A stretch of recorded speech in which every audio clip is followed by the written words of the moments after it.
એમ કહેવાય છે ને કે મોતી શોધવા માટે દરિયાના ઊંડાણમાં ડૂબકી મારવી પડે, કિનારે બેઠે કાંઈ મેળ ન પડે.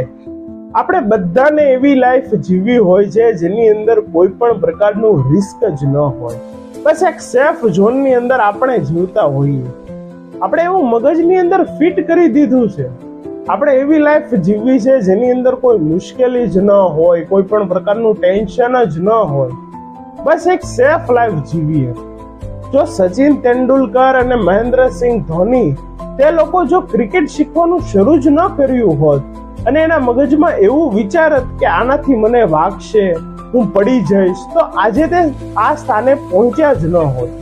કોઈ મોટી સફળતા મેળવવી છે તો તેની પાછળ થોડોક પરિશ્રમ, રિસ્ક તો લેવું જ પડશે.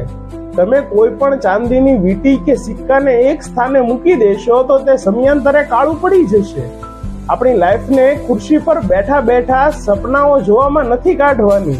આપણે આપણી સફળતાને કંઈક નવી પ્રગતિ કરવા મહેનત કરવાની છે. મુશ્કેલી આવશે પણ તે મુશ્કેલીમાંથી રસ્તો કાઢવાનો છે ને એક એવી લાઈફ જીવવાની છે જે આપણને લાગે કે આપણે કંઈક જીવી ગયા, કંઈક વિશિષ્ટ પ્રાપ્ત કરવું છે. તો નકારાત્મક વિચારોને કાઢી અને હિંમત સાથે જિંદગીમાં મહેનત કરવાનું શરૂ કરી દો.